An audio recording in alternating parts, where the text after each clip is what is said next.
arangije yasiga ati ngo mube muri njye nanjye mbe muri mwe musabe icyo mushaka cyose. There is no longer yo guhamagara ngo mwami Yesu oya kandi ari muri njye. Turaganira mbwe ni Jésus mona nshuti yanjye Yesu ndimo.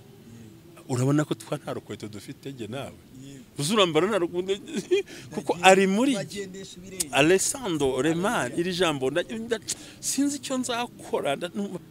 Turabashimiye. Ese waba utarakora subscribe nyabona kora subscribe, nta mwaka ubamo gukora subscribe, nta mwaka upasa ubamo gukora like, nta mwaka ubamo mu kutubwira uko ikiganiro yacyumvishe, nawe ahubwo harimo umugisha, harimo imbaraga, harimo kungukirwa, harimo ndetse no kubonana. Burya akaboko gatanga buri gihe cyose kahabwa kuko kaba gasa nkaho kafungutse kugira ngo kabone kukakira hari ibivuye. Ukanyiriza icyaha, gukiranirwa, gucumura bitandukaniye he? Ese pastor oya nta kibazo, oya ndaza kugenda mbikwibutsa. Ese ni irihe sengesho ritumvirwa? Bishatse kuvuga ngo iyo niyo saha y'Imana, niyo ntaye. Reka ngushimire ko udukurikira hano ku Ubumwe bw'Abera Ministry. Nandi kona pastor adahari ndi kugira ngo turebe ko ahari rwose. Muraho neza pastor? Ndaho ndashima Imana iguhe umugisha mu izina rya Yesu. Ndawakire mu izina rya Yesu Kristo wa Nazareti kandi namwe baho umugisha pastor. Hallelujah niume ko ndanawukeneye muri iyi myaka ndimo. Kandi nakugire n'umugisha abantu imyaka urimo ahubwo niyo kubonerwamo umugisha. Imana ishimwe igiye kuba ndabyizera. Maze abantu n'abantu bari munsi yawe babukubonereho umugisha. Amen. Kandi ni n'imyaka yo gutanga umugisha kuko nyine yakugize umugisha. Amen. Mu kiganiro cy'ubushize twaganiriye ikiganiro cyiza cyane. Uyu munsi nifuje yuko icyo kiganiro dusa nkaho tugisubukwe. Nabwiye abantu ndabwira ngo turugucumbika. Kandi abantu barabyishimiye bumva yuko nyine gucumbika ari ibintu byiza. Uyu munsi ndifuza ko twaganira ku kintu cyase twagisubukura ariko tugasa nkaho tuzamuye abantu twabaye ngo nk'ababasize hasi ngo ntabwo ngo ariko ngo pastor rwose pe ngo ndagukupira ngo ni ariko ari ngewe uyoboye ariko reka umunsi umwe nta nuko ntaboneka kuri kamera.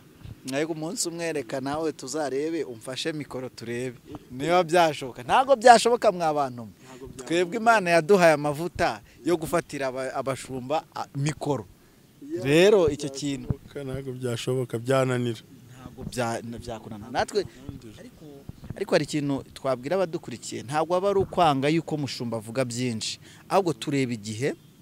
Twamara kureba igihe tukareba ese ibintu turi kuvuga twabihaye icyerekezo, twamara kumva twabihaye icyerekezo ku buryo tudasiga abantu hasi cyane kuko tuba tuzagaruka tukabazamura. Ahubwo mwebwe mujye mwandika muri comment mutwereke ko ikiganiro mwagikunze kugira ngo n'ubutaha nitugaruka cya kiganiro dukomeze tuzamuke, mutubwire namwe, mutubwire uko mubyumva, mutubwire ibyo mwari musanzwe muzi. Turabashimiye. Ese waba utarakora subscribe nyabona kora subscribe, nta mwaka ubamo gukora subscribe, nta mwaka upasa ubamo gukora like, nta mwaka ubamo mu kutubwira uko ikiganiro yacyumvishe, nawe ahubwo harimo umugisha, harimo imbaraga, harimo kungukirwa, harimo ndetse no kubonana. Burya akaboko gatanga buri gihe cyose kahabwa kuko kaba gasa nkaho kafungutse kugira ngo kabone kukakira hari ibivuyemo. Pasa dusengere maze mbabwire ikintu dutangiriraho uyu munsi kuko ndifuza kugana nawe tugacumbura cya kiganiro tukabasha kugera kure. Murakoze. Urakoze Mana yacu, urakoze byiringiro, urakoze ko watanze buno buryo butuma ubutumwa bugera ku bantu bakure n'aba hafi. Umugisha umukozi we nanjye kandi unyemerere kano kanya maze tumanukire Mwami Imana, uturengere ijambo rye rigira imbaraga muri twe bwa Yesu Kristo Mwami wacu. Amen. Uyu munsi ndagira pastor tuganire ku kiganiro duherutse kugirana tugisubukura. ndashaka yuko unsomera muri Samu cyangwa se Zaburi ya 32 umurongo wa mbere wa kabiri n'uwa gatandatu byonyine gusa. Zaburi ya 32 indirimbo tuyiririmbe. Zaburi ni ya Dawidi, indirimbo yahimbishije ubwenge. Hahirwa uwabariwe ibicumuro bye, ibyaha bye bigatwikira. Hahirwa uwabariwe ibicumuro bye, ibyaha bye bigatwikirwa. Umurongo wa kabiri, hahirwa umuntu Uwiteka atabaraho gukiranirwa, umutima we ntube mu buriganya. Murongo wa gatanu cyangwa gatandatu aho ngo twuma dusoma, wasoma no wa gatandatu nta kibazo bikagenda. Nakwemereye ibyaha byanjye, sinatwikiriye gukiranirwa kwanjye, navuze nti ndaturira Uwiteka ibicumuro byanjye, nawe ankuraho urubanza rw'ibyaha byanjye. Gatandatu, nicyo gituma umukunzi wawe wese akwiye kugusengera igihe wabonerwamo, nukuri umwuzure w'amazi w'isanzure ntuzamurengaho. Yego rwose. Aha nahagize ikibazo pastor. Ndebye n'iyi nsanganyamatsiko ubumwe bw'abera ministries murimo, ndahatekereza cyane ndavuga ni se wadutandukanyiriza icyaha, gukiranirwa, gucumura bitandukaniye he? Ese pastor oya nta kibazo, oya ndaza kugenda mbikwibutsa. Ese ni irihe sengesho ritumvirwa? Akoze cyane ngahera ko tadutandukanye icyaha, gukiranirwa no gucumura. Ndagira ngo mbashimire mwese mukurikiranye ubumwe bw'abera ministry.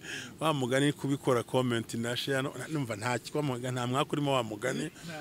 Kandi nongere ngushimire mukozi Imana, twishimire Imana ikumpera umugisha ku kiganiro cyiza imvumbura matsikuzanye ihwanye n'ibihe turimo by'amasengesho, ko twiyemeje kuvuga ngo ntitugomba kwambukana ibyaturemereye.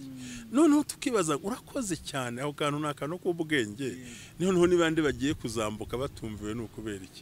Ese Imana itumva kweli? Ese igihe twatangira amasengesho hari abantu batigeze bumvirwa? Ese hari abantu bagize ibicumuro n'ibyaha no gukiranirwa ntibamenya gusenga kugira ngo babashe?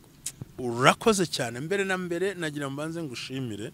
Ijambo icyaha mu mategeko asanzwe y'isi, icyaha bavuga ko ni uruhurirane rw'icyambere kugira ngo cyitwe icyaha, nuko kiba cyarateganijwe n'itegeko, nkuko biri kivuga ngo ukora gutya iki ni icyaha, iki ni icyaha. Kabiri, kigomba kuba cyemerwa yuko iyo gikoze cyitwa icyaha mu mategeko. Gatatu, tujya icyaha kibi icyaha nicyo bita ubwinjiracyaha cyangwa imbaraga wagize mu gukora icyaha. Ariyo mpamvu umukozi w'Imana witwa Yohani yandikiye abakristo igice cya mbere cyaho, cyangwa se ukomeje kwa umurongo uharacu uvuga ngo uwabyawe n'Imana ntakora icyaha kuko imbuto y'Imana iba muri we. Urumva kuvuga ngo icyaha ni igikorwa cyose ukoze wabigambirira utabigambirira ariko kinyuranije n'itegeko. Iyo bisaba gukora icyaha ni made by someone, nuvuga ngo ni ugukora ni ntubategereje. Cyitwa icyaha ryari? Ni uburyo bateguye kuzagikora. Cyo mpamvu cyitwa icyaha burya ni wateguye kugikora muri we. Uravuga ariko rero tugwe nk'urugero tugatuvugire nko gusambana, ni nk'urugero. Nzasambana nande? Nzasambanira hehe? Sinzabigenza gute? Sinzatwara agakingirizo? Sinzihisha gute? Ukicara ukubaka play y'icyaha cyawe, warangiza ukagishyira no mu bikorwa. Icyo gihe cyiswe ko wakoze icyaha. Uwabyawe n'Imana ibyo ntabitekereza. Ntabwo avuga ngo tuyishimire nzamutegera hana, ntabwo planinga. Muri make nta plan agira y'icyaha muri we. Icyaha rero kirategurwa. Icyaha kirategurwa. Sinzi muri mu nyumva icyo nshaka gusobanura. Noneho kikagira imbaraga ryari rero uburyo ugikozemo. Uko wagize ufite intention yo gukora ikintu kandi uhite muri make waciye icyuho cyo kuzakora icyaha. Icyo rero ni nacyo kizatubuza kujya mu ijuru. Ayo bita ibyaha. Biravuze mu kubara 15:30 aravuga ngo uzakora icyaha yihandagaje azakurwe mu bwoko bwe. Icyaha ni made, kirategurwa kikubakwa. Hakabaro cyo bita noneho ibicumuro. Ibicumuro ni ijambo biba mu gucumukura. Gucumura ni nkuko wabwo utari ko se kana ko ngushaka saa 5 ngo tuvugane uri he bitamutunguye ntiyateguye kukubeshya ntiyateguye kuvugana nawe ariko ni mu byo mpamvu z'akazi nyine bigaragara mu buryo ukavuga ati yewe ati bunarindi mu nzira ndahagurutse kumbi ntahagurutse araryamye ariko muri we ntiyaraye atekereje ngo ndabeshya tuyishimire tu ni ugucumukura nyine kubera ko nubwo bakora nk'ikintu nka kuriya Usawuri umuhungu wa Yonatani yariye kubuki kandi yababujije ese kiracyanditse mu mategeko hano gucumura n'ibyaha biva mu gucumukura bishingiye hanini ku mibereho ku buzima ariko akaba ari ibintu atigeze ashyira mu mutima watanazi ukisanga wabeshya utarubizi aho Paul avuze ngo nshaka gukora ibyiza bikantanga imbere ariko singewe buryo ahubwo ni icyaha kibamo ku bwa kamere icyaha cyo kiragatsindwa cyo kirubaka uwo baracyubaka nicyo bita icyaha noneho gukiranirwa ndimo asobanura ahangaha naho tutari ku gicumuro kwanza igicumuro jambo gucumukura warushonje aho kugira ngo urare ubusa ugiye kubwira umuntu utinguriza mpahe nzakwishyura ejo kandi nawe uzi ko ninjoro ntaho urare ucura amafaranga ni ugucumukura icyo ngicyo cyo no mu cyabiseri ntabwo cyagomberaga inuma y'intungura aho urapfukama ukisengera bikagenda gatatu gukiranirwa mana kereka umuntu waba arizi iby'umuziki barabone bagiye gucuranga gitari niba arakurikira hari ukuntu gusasanura akahuza imirya kugira ngo imirya ize gusona neza gukiranirwa n'utwaha duto biti nyongobeza bugingo tutakubuza kujya ku ifunguro tutakubuza gusura abantu ugasanga n'utuntu ugira ariko ofira mezire bya bicumuro na kwa gukiranirwa bigera bikazakubyarira icyaha wabyumvise buriya amuzara yo gusasana cyangwa kubanza gusobanura inanga kugira ngo imirya yo gukiranirwa ubwo ni uburyo umuntu adesonamo uzi ko nabisobanura ukumva aho kuvuga ko Yesu ari umwami ukumva yivugiye ibindi bintu ugasanga ni wa muntu ora mu tuganiro turaho tw'abapagani azaho umupira wabaye kurutaho biri yavuze nta jambo ry'Imana afite ariko si n'umupagani bambi ntiyiba nta sambana ariko yifitiye utuntu tubona ubukeneye gukiranura nka ya gitari twavugaga sinzi kubyumva buriya kabona ko yogeje isahani ariko ntihanaguye yatetse neza ariko nta nakagero gato ngo haye so uko gukiranirwa ni nko gufata n'abandi baterana saa 7 ugashabyaho saa 5 ibyo nabyo nta mategeko azabiguhanira gusa uko ugenda ubimenyera ijambo ry'Imana nakunze rigaragara mu gitabo bangiye kurivuga cyane ijambo numva nakunze riteriga ku mutwe wanjye ntago ntuma rincika buriya ntabwo riri buncike araka message mbonye mitaganya ariko ntabwo riri buncike aha ni muri Zaburi 137 ku murongo waho w'icyenda sikuntu havuga ngo harahirwa uzafata impinja z'iba Buroni akazikubita ku rutare kubera iki izi mpinja ziba Buroni se hari izindi zitari ziba Buroni zakubiswe ku rutare cyangwa hari abantu bigeze bakubita impinja ku rutare byari byagenze Kristo niwe rutare impinja rero ziba Buroni n'utwaha two gukiranirwa umwana yari yakunyarira kumva babaye kwakunyarira aho ngaramuzimani ariko sa kunyayeho kane wahumurute nuko ngo bisa umubyeyi atambuka suba ngo umunyesabura ari mu mwuka Dawidi aravuga ngo hahirwa bazafata abana bato biba Buroni bakabakubita ku rutare hahirwa bazafata twaturari kwa kurakara wa mujinya twatunta abantu bita ngo si ibyaha batagutengera batakuvana ku ifunguro bataguhagarikira ariko hahirwa uzafata utwo twaha duto twimpinja akadukubita kuri Kristo nirwo rutare sinzi kubyumva two gukiranirwa two gucumura utwo natwo hahirwa utubona akaduhonda kuri Kristo agakiranuka kuko uko ugenda utubika umera nka wa mubyeyi udakaraba kuko umwana yamunyariye akumva ngo yangwa ni inkara akakuzimanira ati yanzimaniye ubona nta n'ikibazo gihari ariko azakuzimanira Jessica uzagera ubwo nuka kandi ni inkari zikiza umwana so ngo gufata abana bato kubakubita ku rutare nuvuga ngo ni byaha bito by'inyongobeza bugingo abandi batihana ayo notiyana buriya wowe ukabyihana kuko nibikomeza kuba kutime bikaba umuco uzagera ubwo wisanga winjiye mu byaha noneho uvuga uti noneho ntabwo gusa ari ugutereta ahubwo no gusambana nabikora ahubwo no si no kwikinisha gusa ahubwo nakora n'ibi byose kubera iki ni buto kuko nkubwiza ukuri mukozi w'Imana intambwe ya gatanu intambwe ya kane igaragaza umuntu waguye ahagaze nuko atangira gukina n'ibyaha bito ndakugurishije njya nigisha ndikumva mise ntekereza kurwa uhagaze umuntu akubona uririmba ubyina utari ko barapfuye kubera iki ingingo ya kane yabo ngo batangira gukina n'utwaha duto biherereye gukina n'utuntu kubwira aho bw'umuntu uti nihane ukamukubita agatutsi kakaraho gato kandi ukumva mu kanwa ntugiye no kwibrosa ubwo n'ubu mwise ngo ni igicucu uzamwita imbwa uzamwita iki uzafata umugore umwita akagore ufata umugabo umwita akagabo musuzugure kandi wumve ntacyo bigutwaye ariko urimo urakina n'ibyaha bito ushobora kuba utagiye gusa uri gukora ku ntugu z'abakobwa kandi ufite umugore wawe urimo urakina n'utwaha dutoya so rero mu bintu bimenyetso bigaragara abarokore bashize pastor nyine barimo barakina n'ibyaha ariko ntazi icyo barimo akina nacyo ntabwo uguza inzoga ukumva ari umuntu w'umugabo usengereye inzoga urimo urakina agakino kabi ibyo niho utagukiranirwa ngo gukina n'utwaha duto ugasanga umuntu ntasambana ariko n'ubundi imbere y'Imana arakiranirwa ntabwo Imana imubona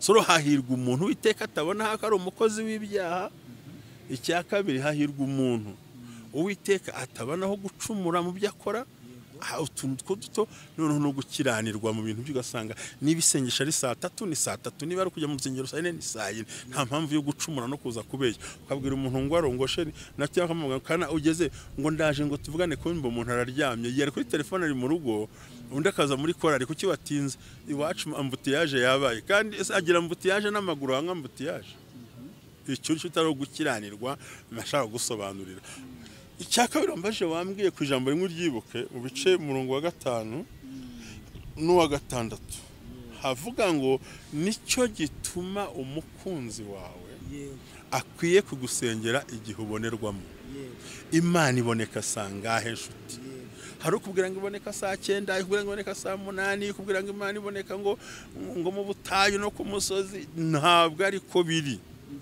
isengesha Imana gusenga igihe Imana ibonerwamo iboneka sangahe iyo Uwiteka atakubaraho icyaha atakubaraho ibicumuro atakubara gukiranirwa uze kuri intungane ahubwo nuko utunze umutima ufite ibintu bine bishatse kuvuga ngo iyo niyo saha y'Imana niyo ntayi n'ibindi bambwira ngo ni saa 8 ngo nisanga gusa hari isaha yo gutamba ku Bisiraheli hari isaha y'amateraniro mu materaniro yacu hari n'isaha yo gusoza no gutaha hariho n'isaha y'abantu mwumvikanye muri korari ariko ibyo biri totally bitandukanye cyane n'ikintu kimwe cyitwa isaha Imana ibonerwamo ntibonerwa kizabona n'ibakanyara iboneka ryari hahirwa umuntu wabariwe ibicumuro bye ibyaha bye bigatwikira hahirwa umuntu witeka atabaraho gukiranira naravuze ngo ndaturire Uwiteka Imana yanjye nkimboneho gukiranirwa no gucumura n'ibyaha ngo nicyo gituma umukunzi wawe akwiye kugusengera igihe ubonerwamo Imana iboneka ryari iyo dufite umutima wejejwe bivuze ngo ntituri intangane 100% ariko tugomba kugira umutima ufite ibintu bitanu bikomeye mu buryo bubaho nkubwiza ukuri mukozi w'Imana bimenye iyo twisaba kiranutse tuba twise Imana inyabinyoma pe kandi twese twakoze ibyaha ntitwashyikira ubwiza bw'Imana ariko hari amaraso ya Kristo atuma dukiranuka aha rero bisaba iki kugira ngo usenge Imana mu isaha Imana ibasha kubona kukumva n'iryari twabonye ko ari igihe ukiranuka ese umuntu azakiranuka bugeraho Imana ishaka nibidukundira tugomba kumera nk'abagabo babiri muri Bibiliya uwitwa Dawidi n'uwitwa Aburahamu n'abagabo batakoze ibintu byiza ariko burya ariko bitwa inshuti y'Imana ndabizira umujene mareke yagiye amara cyose ntago watanga umugore we kubera inzara we yaramurekuye arangije Sara amushumuriza umuyaya amuteye inda aramushumura ati fata barafashe byo tubyihorere. Dawidi yageze ubwo ananirwa kujya ku rugamba ubwo abandi bami batabaraga, ahubwo ajya kurunguruka mu kirere abona umugore wambaye ubusa, aravuga ati ndamucyura, aramusambanya, amuteye inda, ati ko ntwita, ati muhamagara umugabo we. Umugabo azaharara yanga kujya kuharavuga ati mwami sinarara mu nzu yanjye kandi ingabo z'Imana ziri ku rugamba, kandi wabohereje yari yagisambaniye n'umugore we. Umugabo umwe witwa Uriya arabyanga, agera ubwo amusindisha arabyanga, byanze akora iki, amuha urwandiko rwo kumwicisha. Ati yo yaba amakimara kuhagera, yaba amakimara kuhagera mu muhanda hagwe, kandi umbwire ko wabirangije. Yicwa n'icyaha cy'uwo mugabo, Imana biramuhanye, acyura umugore Betisheba mukawuriye. Ariko Imana iti Dawidi n'umwana wanjye n'inshuti yanjye nkunda sinzamuhana. Kubera iki ibyo bintu byabayeho? Ni ukuvuga ngo baturujije umutima ufite ibintu 4 cyangwa 5. Icyambere umutima wimenyaho icyaha. Ubundi mu gukiranuka lokata ya mandele mosa suko turi intungane pe, turi mu isi yibaza ubwo no kugira umutima wimenyaho icyaha. Mana we sinzi uri kubyumva. Ndikubyumva pastor, nafashijwe. Urabona amagambo atashize. Umutima wimenyaho icyaha. Ukakimenyaho. Ntuvuge ngo yango urabona ngo nitwishimire ngo ni Yohani ngo ni Suzana, no. Nacumuye. Senkani yaravuze ngo Mana nkura inyama y'umuntu. Ahita avuga aradudura. We ntabwo avuga ngo Mana barere gukira igiti umuntu kandi yasambanye, no. Ni umutima wimenyaho icyaha. Rero mu bakristo dufite nanjye ndimo, ntago abantu turi kwimenyaho icyaha, ahubwo twumva icyaha cyakozinzwe n'undi muntu tukigira nkande nkaya nka Adamu ngo ni umugore wampaye. Ntabwo ariko bimeze. Yavuga ati Mana mbabarira icyaha cyanjye nari natawanyitse bizongera. Ntabwo ari kurwa muri Edeni ngo ni umugore wampaye. Umugore ngo ni inzoka waremye. Baturusha umutima wimenyaho icyaha. Kabiri bakaturusha umutima uzi gusaba Imana imbabazi, uvuga icyaha mu izina. Hasandoshere kotayama kuvuga narasambanye, nanyoye inzoga, nararwanye. Wibwira ngo yangu urabona ngo cyaka cyari kinyisha nk'abamugenze kumva kuri ngeze kubona aka video gatambuka ngo uramutse uri ikire kikakuniga ngo nta mazi hari hafi aho ngo hari ikirahure cya mitsingi wagurumva deja ibyo ntaho bivuga. Kuko ariyo ukumva ariko nahise mbona imbaraga nke z'umuntu burya mu mutima nahise mbona imbaraga. So urumva kuvuga mu izina icyaha nshuti. Wari wasenga n'abarokora Imana barere kureba nabi, none se bareba neza gute? Imana barere kureba ngacumura, none se uzahumirize ngo udacumura. Tubwira icyaha wakoze. Warebye umugore w'abandi ureba kuntu ateye neza, ubigereranya n'iby'umugore wawe uravuga uti cyama nkinjira hari ahantu. None urabeshye igihe cyangwa Imana barere kureba ngacumura, none bazagufunga itambaro mu maso. Bazayakuremo. Cyangwa bazayakuremo ngo bashe kuhareba. Urumva nukumenya kuvuga izina ry'icyaha mu mazina yacyo watura, kuko nutabyatura bizakutabika. Icyo baturushagaho. Katatu umutima wizera imbabazi z'Imana. Muririmbyi yaravuze ngo uwiteka umucamanza ntajya yambonyeho amaraso anyituhira, ariko no hasi agitevuga ngo Satani yanyibukije gukiranirwa kwanjye ashaka kunyihebesha. Ndashaka kumenyera ibyiri banga. Satani akwibutsa icyaha kugira ngo akigusubizemo. Wagombye ro kwizera imbabazi z'iki. Narababariwe. Ceceka Satani. Akwibutsa aho wasambaniye ubundi se impamvu abikwibutsa nta kindi. Abagira ngo ahubwire ngo inzira wanyuzemo n'ubundi iracyafunguye. Shereko lebayi. Rero umuntu w'Imana ati no narasambanye n'ibyo ariko byararangiye nafuze narababariwe. Umutima wizera imbabazi. Icyakane umutima uzino ku cyaha bakoze. Icya gatanu kudatinya kubivuga. Guhamya. Kuko umuntu wese utinya guhamya ko yavuye mu busambanyi abateganya kuzabusubiramo. Kuko namara kuvuga yuko yasambanye anabizinutswe akeka yuko ahari uwo yarazasambanya mu minsi iri imbere nawe yabyumva yamubona akavuga ati sinakubonye wihanara. Niyo mpamvu rero izo ni imbaraga yavuze ngo nkuraho inyama y'umuntu.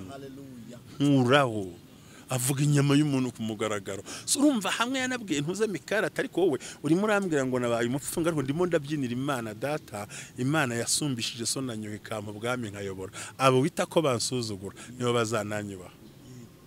Ariko we n'inzu yaso ntiyabira. Ngo ukamenya kuvuga icyo kintu kwaturuka nahamya uti nari umusambanyi ndabireka, ariko hari abantu batinya guhamya kuko bateganya kuzasubira muri iyo nzira. Izo ro condition nkubwiye nizo zituma usenga Imana ikakumva. Ntibigombera saa 9, ntibigombera saa 8, ntibigombera saa 7. Ni umutima umuntu witeka atabaraho gukiranirwa. Ntimubone nk'uburiganya. Akaba ari wa muntu wuzuye umwuka wera. Wayisenga saa 8, wayisenga uri muri taxi, wavuga wicaye, wavuga uri mu ishuri, wavuga uri mugenda, wavuga uri murya. Isengesho rimwe gusa ryonyine Imana irakumva kuko yamaze kubona ko ari wa muntu kandi utunze wa mutima ufite ibyo bintu bitanu bikomeye by'imbaraga abantu tukunze kwibura mu bwacu.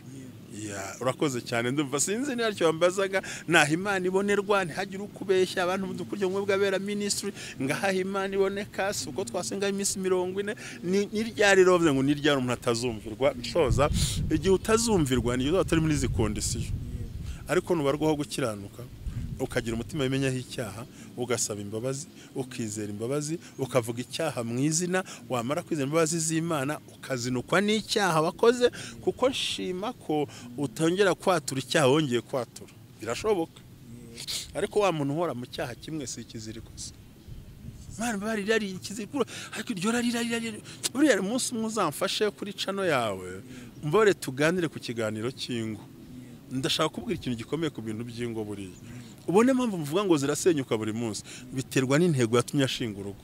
Nibavuze ati genda arambiye kwirwa afite irari ngiye gushaka umugore wanjye numuzanira ari nta mezi 2 rizashira utaridashize ubwo uzongera urarikire nundi urugo rusenywa bishingiye n'intego yatumye urwubaka.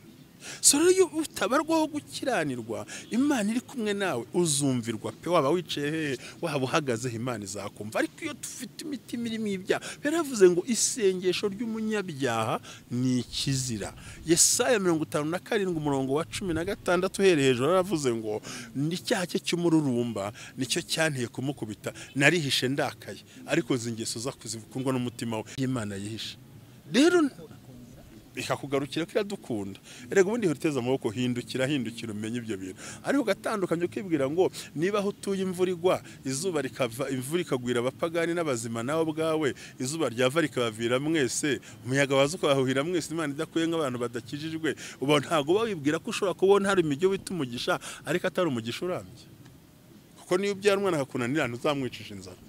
Imana ntagere kuri abantu ngo bajye mu mihanda oya rero tuhitondere nta sengesho Imana itumva kuko yavuze ngo nicyo gituma umukunzi wawe wese akwiye kugusengera igihe ubonerwamo. Hari igihe Imana itaboneka pe ukayishaka ukayibura ikakwihisha kubera iki ibyaha bigize umukino ntiwubaha Imana mu mutima nta jambo ufite ntubaho waremye mbega ufite ubuzima butari ubw'Imana muri wowe. Ariko umukunzi w'Uwiteka iyo amaze gukiranuka ntacyo Uwiteka mubaraho akazamura ibiganza gusa ntabiri cyanga ntavuga cyane ntiyishwanyaguza ntiyishwatagura ntabwo yirwa avuga ngo ndatoka ngo ndamena ngo ndatwika ngo ndarere ibyo ntibirabaho nta mari no aravuga ngo mwami nzi kushobora byose nta kibasha kurogoya umugambi wawe icyo nzi cyo niba ugiye kubinkorera. Thank you Lord in the name of Jesus amen. Ukabara tashi ariko umunyabyaha mwami Imana hindura senya ndakubita ndarandura ndigisaje ndashwiragira mwami Yesu kurakafata abayora ibyatsi bakurura ibite bahuguru bakagira ite Imana igira ite no umutima ukijwe gusa atangira ngo mwami waravuze ngo niwe muzabe w'ukuri twe turi amashami yawe ntacyo tubasha gukora tutagufite. Yesu hiryo kumara kumbabara no kungirira neza nkeneye amafaranga y'umunsi mukuru ndagushimiye kuyampereje ugatuza ariko abapagani tudakijwe nka nabandi turaho ariko ntago urabona biterago bari kugira gusenga none akajya afata ibyatsi akajya yora akikorera none mbwa ariko se kugiye kumara ishinge z'abandi uzikira ku mutwe washikuje icyaha kikuri waretse gukubita umugore Imana ikakumva. Mana gwino hindure ndabihindura ndabivanaho ndabihandura ndirukana shwiragira umuntu akanze cyugize ibintu this umukiranutsi ntavunika. Imana duha umutima ukiranuka, kandi umutima ukiranuka dufite twawubabwiye si uko tudakora ibyaha, ahubwo ni umutima wimenyaho icyaha, ni umutima uvuga icyaha mu izina ryacyo, umutima wizera imbabazi, sibyo? Ni umutima uzinuka icyaha wakoze, n'umutima utanga ubuhamya ku cyaha. Urakoze, ndagushimiye. Imana y'amahoro ibaho umugisha, mwe mwadukurikiye, kandi namwe mushumba, Imana ibaho umugisha, ibishimire, ibongerera amavuta, ibongerera ijambo ry'ubwenge, ijambo ry'ubuhanuzi, ryo guhishurira. Imana y'amahoro izi ibikeneye ku bumwe bw'Abera Ministries, ibibahe kugira ngo mubashe kubitugezamo, bitubemo. Hari umuntu uvuze ngo ibashe kubitugezaho, ubwo ngo ibashe kubitugezamo, kuko iyo uvuga ntago bidukora, ntago bitubyisiga, ahubwo bitwinjiramo imbere muri twebwe.